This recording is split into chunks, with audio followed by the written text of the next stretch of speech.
Greetings, dear ones. I am Kryon of Magnetic Service. Words spoken for many years to the human beings in their perception of 3D.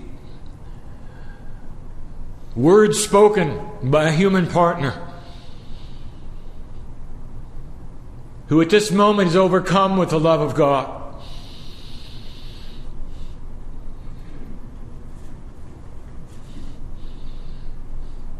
It is the promise that I have given to humanity that for as long as there will be ears to listen, I will be here to teach. And that I am uncomfortable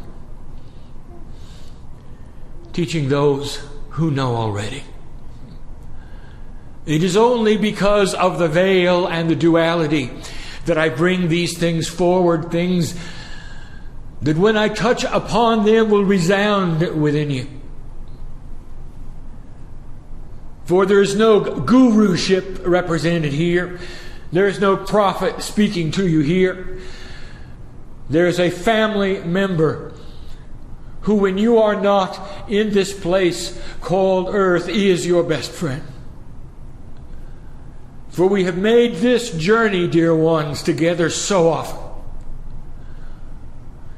I am known as the support group for you. And you know who I am. And when you make the transition, and yet again, I would seemingly meet you on the other side of the veil yet again. And I would say, welcome home, brother, sister, welcome home. Job well done. And we would touch each other energetically as a human would hug a human, and we would reach out and entwine the energy one with another in this embrace. And you would know me and I would know you yet again, and it's almost like nothing had ever occurred since you left the first time. Timelessness, again, would be your staple. The interdimensional persona of light that you are, and the peace of God that you are, would come flowing back in. And you would then immediately start preparing the energy for yet another run at earth. Even if you think it's your last time, it isn't. I know this because I know the rest of the intelligence that you're not allowed to have as you sit in the chairs. I live with it. What you would call the higher self, I live with it. It is part of me and part of you. We are connected in ways that you cannot even imagine. This is not a higher source speaking to you. It is the source. It is you with you through a voice of a human being in a process that is not new called channeling. The entourage is different. Each time we come in, it speaks of the energy of you. No matter what the teaching is this day, no matter what is going to be said this day, there's an energy of reunion that I invite you to feel during these moments. It goes way beyond the teaching. It's me with you. It's the God source. It's part of your DNA starting to resound with sitting in the energy. Some of you are going to feel different. You'll know this is real. I tell you, dear human beings, there are those of you who would say, is this a human talking? Is this real? God, show me a sign. I'll give you the sign. Here's the sign. You sit there in belief and wait. You'll be touched. Your heart will start to resound. There will be parts of your body that may vibrate. You may find it difficult with your shoulders to move them, or with your knees or your feet, because we're sitting upon you. A pressure is upon you. I'm telling you, this is a private thing. Each to his own, each in his own way. But the love of God is thick. It always has been. It is what has pressed those prophets into the earth when they stood before the angels of spirit. It is what has made it difficult to breathe when the interdimensional energy is so thick when God speaks to men and women.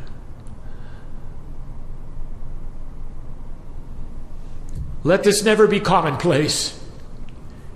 When you sit within yourself in your own meditations and you speak to Spirit and you say, "Oh God, meet me here. Tell me what it is I need to know." When you do that, feel this thickness of Spirit. Take in all there is to take in.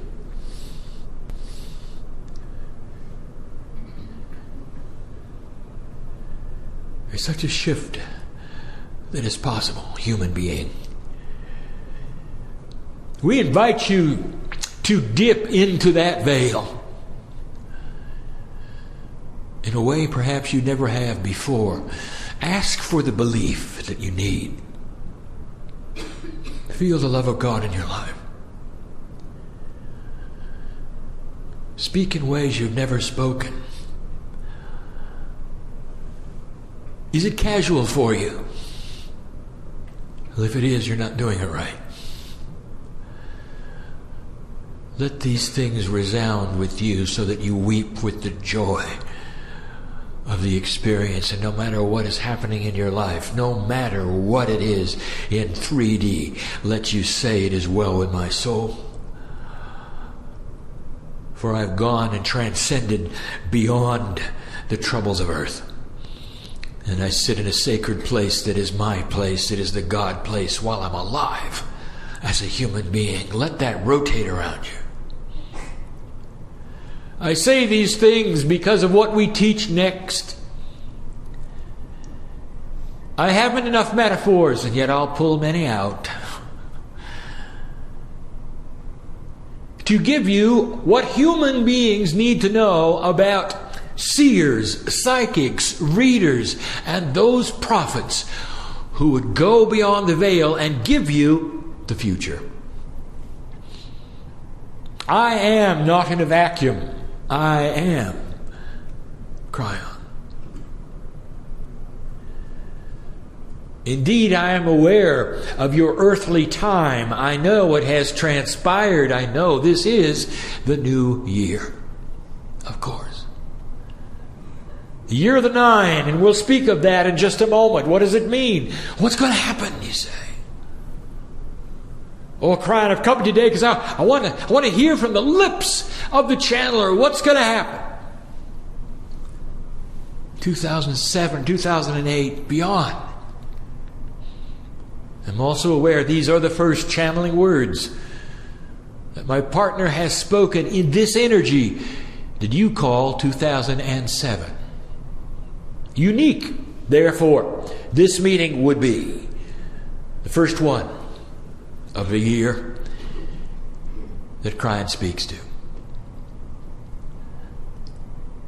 And yet I have to warn you about this. The human being still does not know what he asks for when he wants to know the future.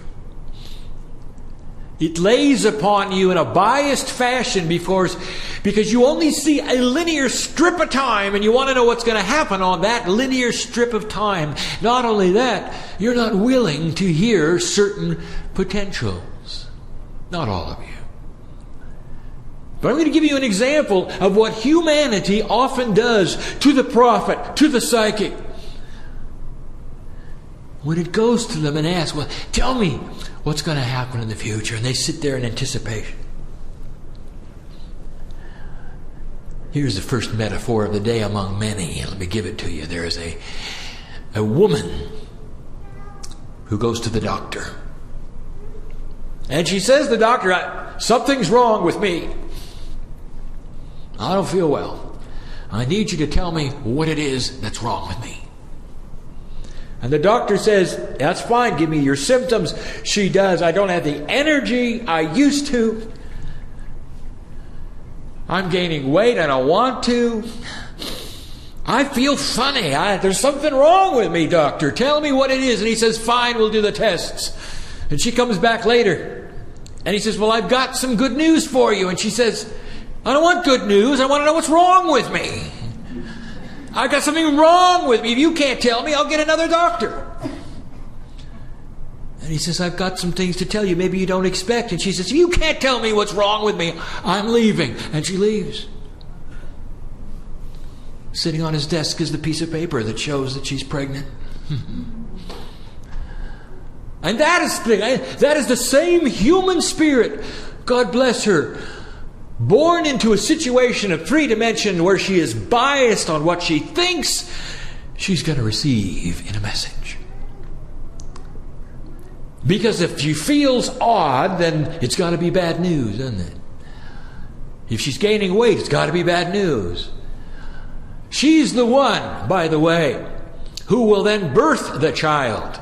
And when the child comes out in all of its glory, she'll look at it and she'll say to it, you're what's wrong with me. And the karma will be established between them, and on it will go, and on it will go. So, human being, I say to you that when you come to a place where the future is going to be discussed, what is the bias that you carry? Do you have the ability to understand what is being given? Will you give leeway and slack to those who go beyond the veil and come back and give you information? And would you understand it if they did? It's linear, you know. Your future, your past, your present, all you see is the strip, the road, one road. Kryon, tell us the future, they say. And then if this channel doesn't give you the same message as another channel, you'll say, well, which one shall I believe? They both were channels, weren't they? What do you do about that? All right, I have another story for you. There once was a village. Next to this village, over the hill, an ocean. Now the villagers respected the ocean. Within the ocean they felt was God, for this was the sustenance. The water, they knew, somehow came over the mountain and gave them rain and grew the crops. God must be under the water, they said. In this village there were no lakes, there were no streams. The only thing they had ever seen, very barely, was that sacred thing called the ocean. It was over the hills. They didn't dare touch it because God was in the ocean, you see. And so along the way they sent the highest and best holy man they had, and they said, we need you to go to the ocean. We need you actually to dip your body as far under the water as you can. And then tell us what God looks like. We need to know what is God. He was very afraid. He thought perhaps when he touched that body of water, he'd vaporize. He'd never been in water, such as the things were on this special village. He didn't even know he couldn't breathe underwater. He found out fast. But he did his job and his faith, and he said, dear God, please forgive me if I'm doing something that is out of the permission of the sacredness. And he made all the signs that he was supposed to make, and then he did it. He got into the water and he dipped down as far as he dared, realizing he could not breathe. This was a foreign place. He couldn't breathe. He couldn't stay down very long. It was murky there. He opened his eyes and he realized he was submerged with sacredness, and he was vibrating. He could barely exist. He had to come up fast, and he opened his eyes, and behold, a fish looking right at him. He said, there it is, there's God. Comes bursting out of the water, runs up the shore, crosses the mountains, comes back, and he draws God for his village. It's a fish. And together they worship this fish. They finally know what God looks like. This is what's on the other side of the veil, they say, underneath the water where God lives. God is great. And the fish becomes for them, therefore, their symbol of worship. There's nothing wrong with that. But in 3D, they needed something, did they not? that would remind them of God, a symbol that they could take with them, put in their homes perhaps. Anything that reminds you of the divine is fine. They served it well. Until a younger holy man decided to cross the mountains. I want to see God for myself, he said. But I need the authorization of the rest of you. Indeed, the older holy man who had gone first says, go ahead. It's a wonderful experience. I hope you see God like I did. And he said, I will if God is there. He crossed the mountains. He went into the water. He went through the same thing the first holy man did. He held his breath. It was murky there. And he opened his eyes. And behold, he saw an octopus. That's very different than the fish. He goes and bursts out of the water, runs across the mountains, draws. He says, the first man is wrong. This is what God looks like.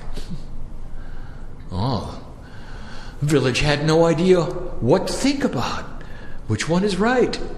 They both went to the same place. They both looked under the water. And they both came back with two ideas firmly embedded in their mind of what God should look like. And they said, we cannot tell which one of you really is right. One of you is right, one of you is not. We know that is true. It's got to be one or the other. Which one is it? So they sent a third holy man to verify it. Under the water, he opens his eyes and he looks around and he sees an eel. He comes back and says they're both wrong. Here's the quandary. 3 channelers, 3 psychics, 3 prophets, 3 seers. They both go to the other side of the veil and they bring back 3 kinds of information. They went to the same place and all of them saw something different, didn't they? And in that village there, to this day, is a quandary. What does God look like, you see? And the reason is because in their simplicity, they had made up their mind God was just like them. One thing.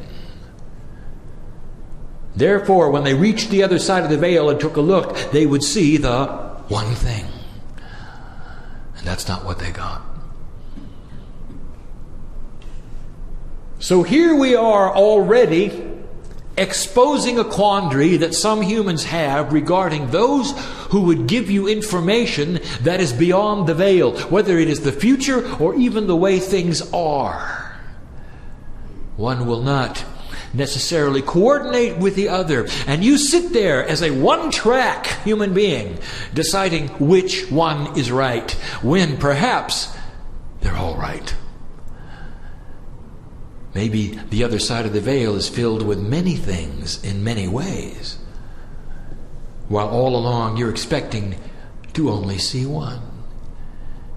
Here is the truth of it.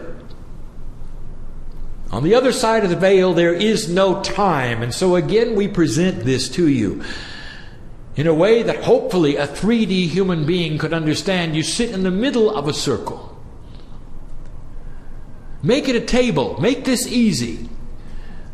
You're in the middle of a table, a round table, and you're sitting in the middle, and there are pieces of a puzzle all around you. And when you turn them over, some of them say future, some of them say past. All of them have energy. They all glow a certain way, and there's colors to each of them.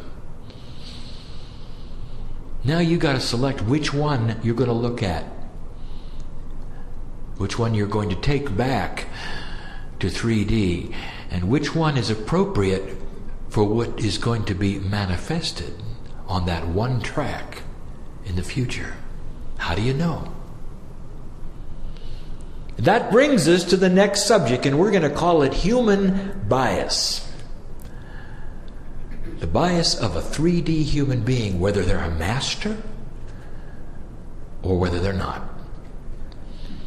And here is how I'm going to present this. This is important that you understand. I'm giving you the attributes of how to see the future.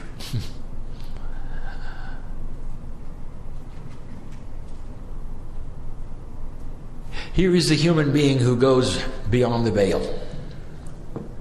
He is not a master. In fact, he's very, very young and inexperienced at this. Oh, he could go there. And he could spend time there, and he could even see clearly. The new tools of this new energy have given him that ability, and so there he is. And he's looking around. And he sees the freeway of life before him.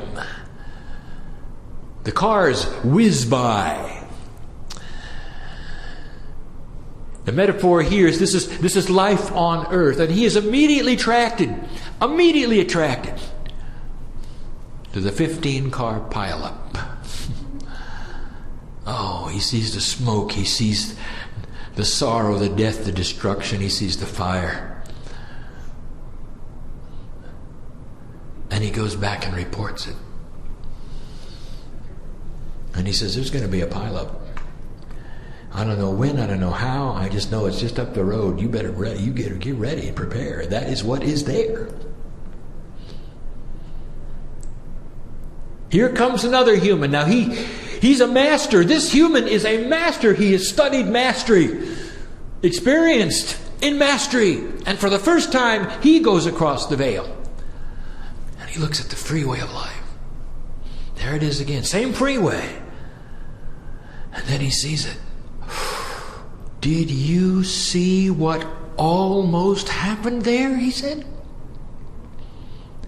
If this human being hadn't swerved left or right, there would have been a 15-car pileup. And he says, I am here to celebrate what didn't happen. Indeed, he say, you dodged that bullet. Indeed, let us celebrate life at its fullest. All of these people were saved. Praise God, he says. And he comes back and he says to his constituency, it's clear sailing ahead.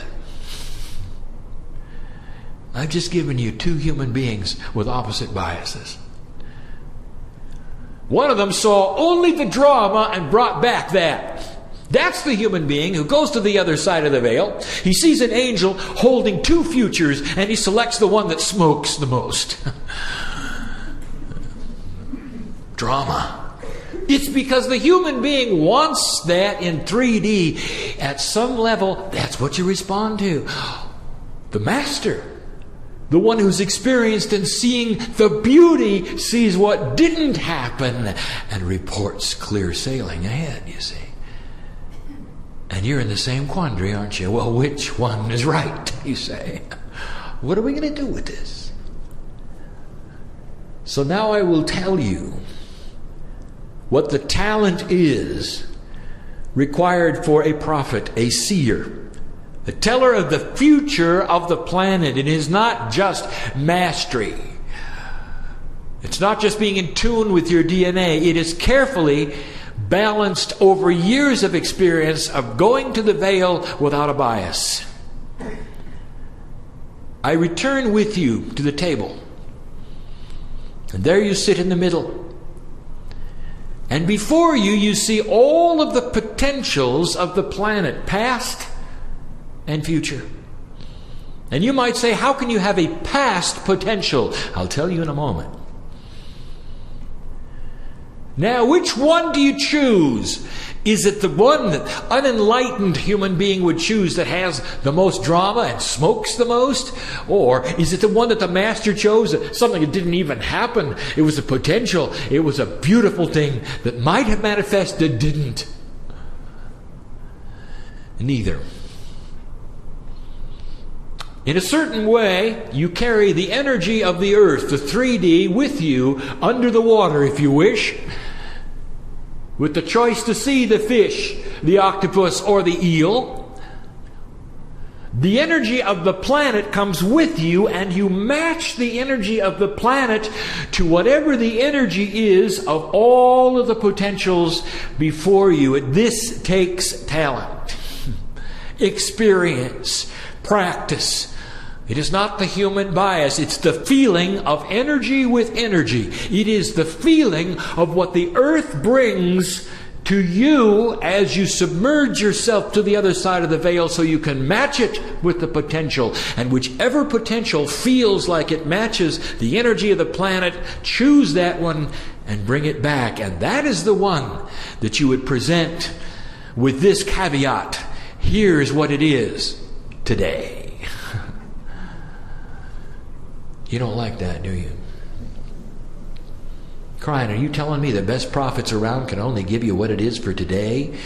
Yes. Because tomorrow, dear humans, what if some of those in this audience woke up and sent light to a certain place? What if collectively you made a shift and a change that changed this planet dramatically? Because then tomorrow will be different than today, won't it? You see, because you're in charge. And I said this for 18 years. This is the message of Kryon. It always has been. It is no different, dear ones, than the master world-class tarot reader. Think for a moment of the mechanics of what you know about tarot. It's designed as a science to vibrate with your energy and give you tools of direction. Even though the tarot reader may be the only one to touch the cards, you are sitting in front of him.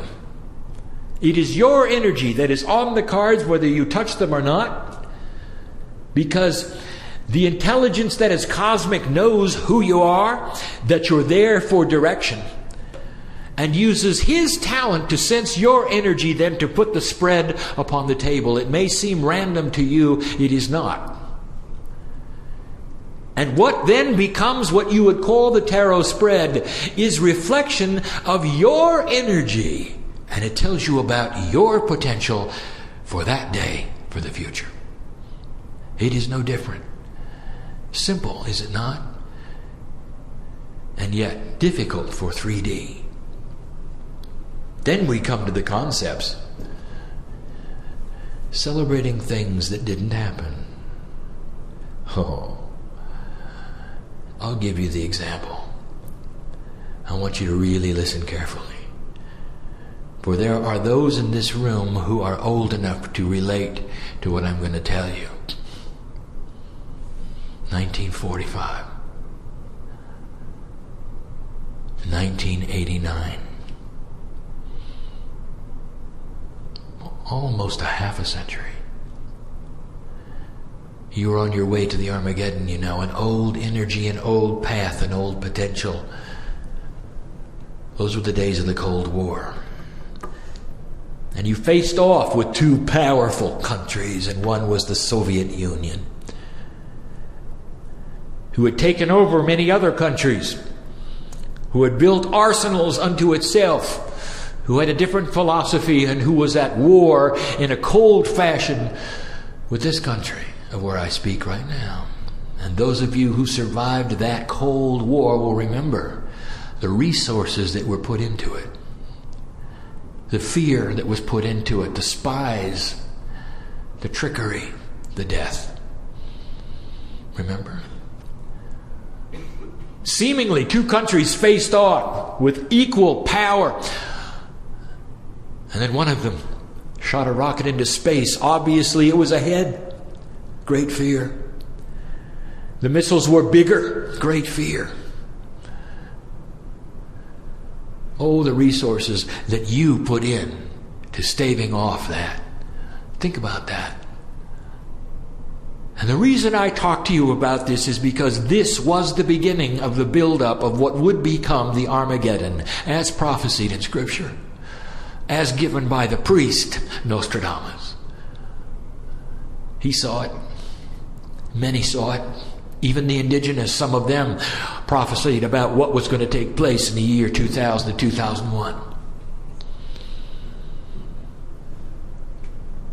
When you had the harmonic convergence, you collectively decided that this would not happen on the planet.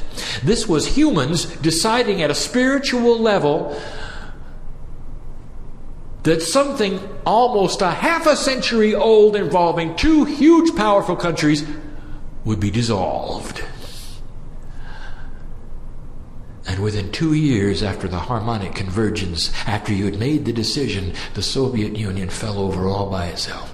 It fell over because of the consciousness of the Russian people who would no longer support it, by those who had given their energy, who said no more, no longer. The unthinkable. No prophet gave you that information because it was unthinkable. It was out of 3D. If somebody had told you that, would you laugh at them? Would you have told them they were crazy? It was, in your lifetime, the biggest thing that ever happened. Now, almost a half a century of trouble and fear and worry erased. Okay, where is your monument? Shouldn't the earth got together at that point and built something? Shouldn't you have had long lines of appreciation, perhaps? The Armageddon that did not happen. The country that took control and solved the unsolvable. If you were not alive then, you don't know about the unsolvable. Called the evil empire, unsolvable, fell over all by itself almost overnight. Where's your monument? And you're saying, well, there isn't one. And I'll tell you why. Because human beings, you'll build monuments to the ends of wars and massive death and destruction. But when it comes to the things that didn't happen, you're moot. And you don't see them in the same way as the things that did. And so, dear ones, I am telling you that this is an adjustment you're going to have to make in your perception.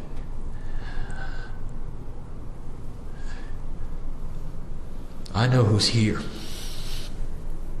So let me just pick out a few.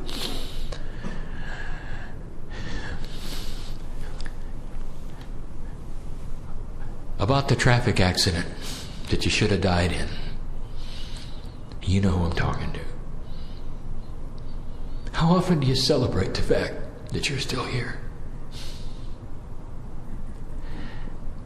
You think it was chance? You think it was a coincidence that you walked away? I know who's here. You should have built a monument. And you should every day say thank you that I had made decisions in my life that changed the Akash. I want to tell you, dear human being, that there is no set time for your demise. Not one of you. Not known unto God. Only you know when you're going to check out. Only you know when it's over. That's how much control you have in your life. And I even mean to the degree you might say, well, I've got a disease. I didn't have anything to do with that. Oh, yes, you did. And you have all things to do with it, getting rid of it too. All of the divinity in you, all the choices of life and death, they're all there, dear human being. Get used to this. You're in control, you always were, but in mastery, in this new energy, it's there for the taking. So, dear ones, are you going to celebrate the things that didn't happen? There are more than 20. There are more than 20 in this room who had one set of death circumstances when they arrived on this planet. Not predestination, predisposition.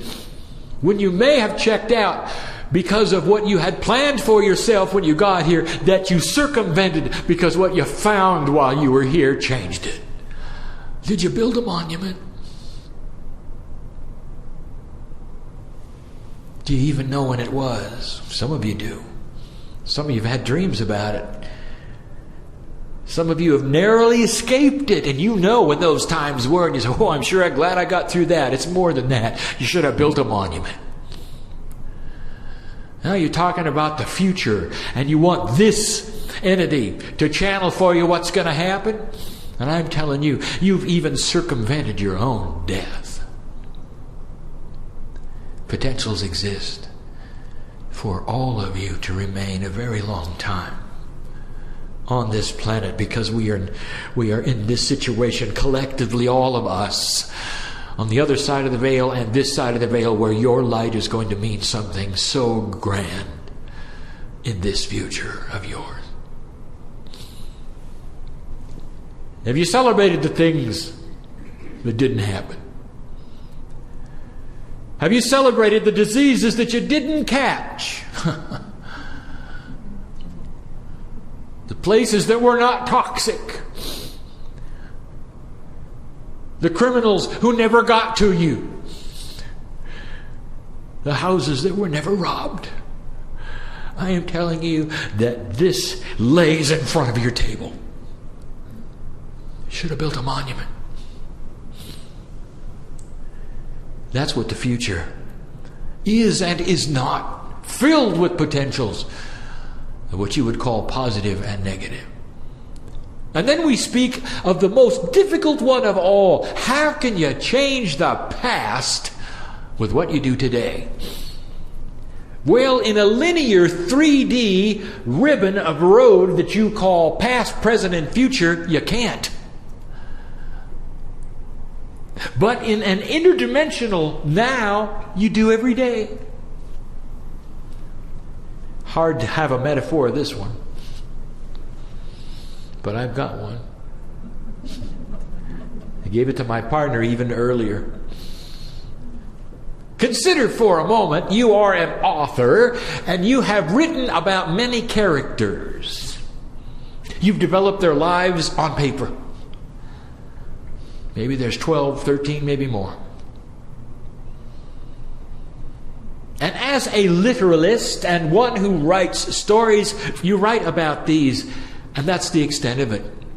Your shelves are filled with books about people and their lives. That wouldn't be uncommon, that wouldn't be unusual. Now let's say, from a greater place, a higher place of wisdom, you become a grand novelist. And suddenly, those 12 people interact together.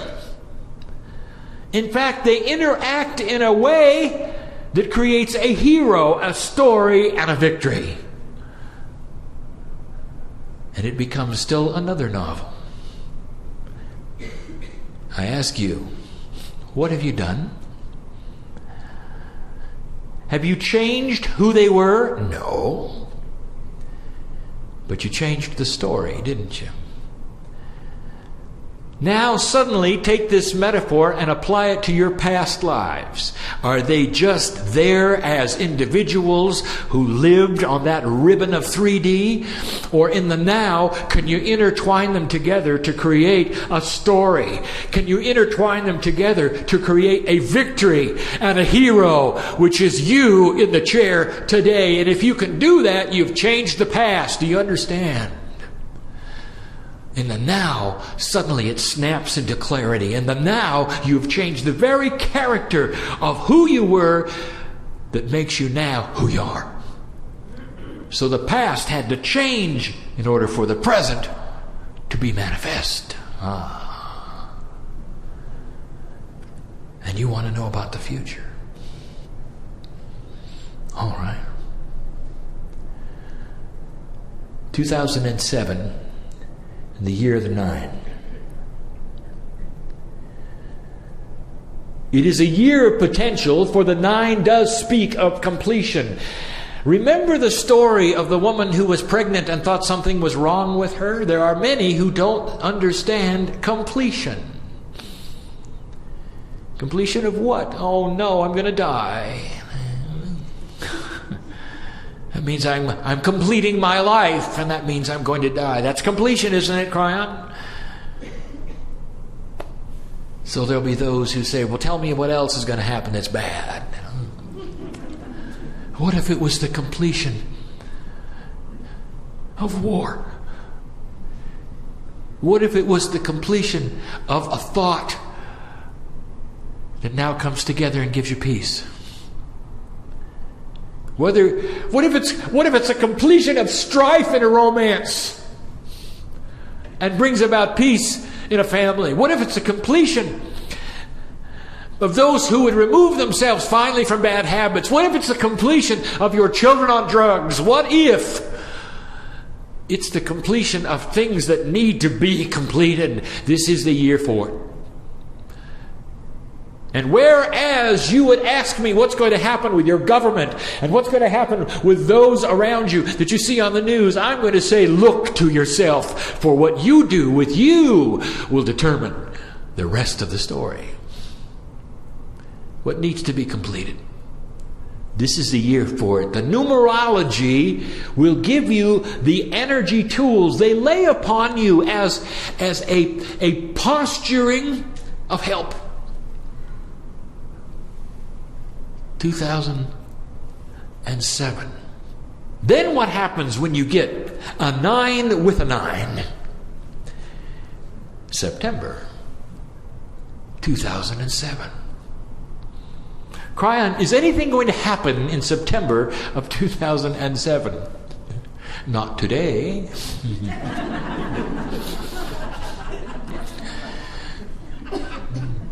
Is there potential for something to happen in September of 2007? Yes.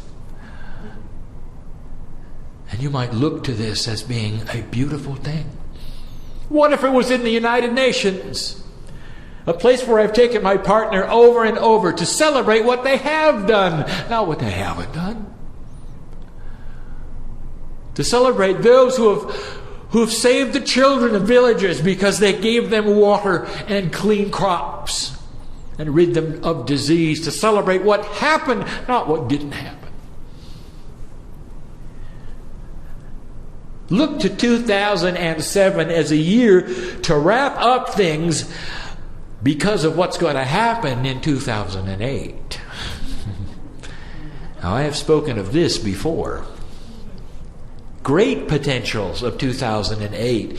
And as you lay all the potentials out on the table and you're sitting there, I'll tell you, the ones on 2008 are glowing. They're glowing more for your energy than the ones on 2007. 2007 is like a utility year. Accomplishment, responsibility, all the things you don't want to hear. To get you to the place of the year of the one. 2008 has the potential of new beginnings in a grand sense. And then there would be those who say, yeah, it's the beginning of the end. And if that's where you want to go with it, then go there. Here's the potential. The beginning of what must be cleared for 2012. 4 years remaining at that point. We stood on the stage in Tel Aviv. My partner was there. And I channeled in the chair the information to him that he needed to tell them. 2008 would be a year for Israel. This is still the potential. And what it means is the beginnings of a consciousness that would look there in the Middle East finally as the place of resolution between them and their neighbors in a way that will affect generations to come. Oh, you're not going to have Israelis and Palestinians loving each other in 2008. Oh, God works in slow ways, but what if the beginning was created so that 2 generations off they existed? And they could talk about the old energy like you now talk about an old world war. And the enemies you used to have, which you fought with tooth and nail for your very survival and existence, are your trading partners today. And you know how this can work. And it can work that way with the Israelis and the Palestinians and even the Iranians. So I want to ask you this.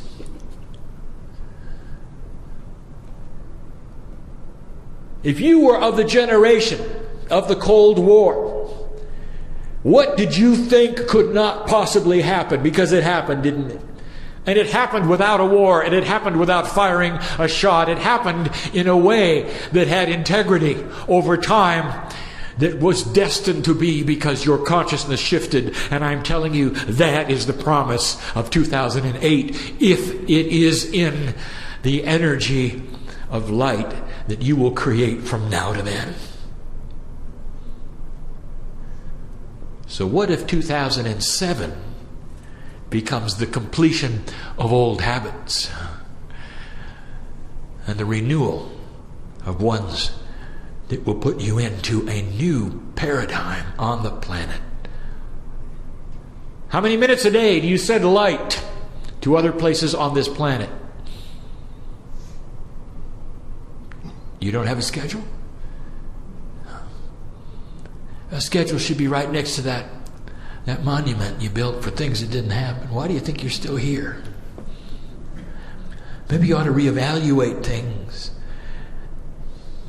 And if you're going to do that, I want you to reevaluate how much you are loved by this universe. The other side of the veil doesn't contain a fish, or octopus, or an eel. The other side of the veil is your family, who loves you dearly and knows who you are. And you're working with that family to rearrange the energies of this planet. In this very room, we have those of you who send light daily, working with the indigenous, working with the wisdom of the planet, working with the healing energies, with the crystals. We know who you are. Beautiful. And for those of you who are not, would you? Can you give us 2 minutes a day? If you can. And if all of you did it, oh, the power. Oh, the power. That's the message. That's the message. It's the message of Kryon will never change. You've come for a reason. You've changed the future of the planet. Now get to it. Because you're the ones. Listener, I want to include you right now. Out of time and place, it seems. You're on my table. I see you. I see you perched there. I see you listening to this message. You are all things to this planet. Your 2 ears as you hear this message, as important as those who sit in front of me in what I call my now. But I see you too. Let this message resound and go to literally thousands who will give us 2 minutes. Less than 0.5% of this earth has to awaken and do these things for you to have peace in the generations to come. For you, your children, your grandchildren, is it worth it? That's what consciousness can do. You've seen it. Things that didn't happen. Is it time to celebrate them and say, it is well with my soul?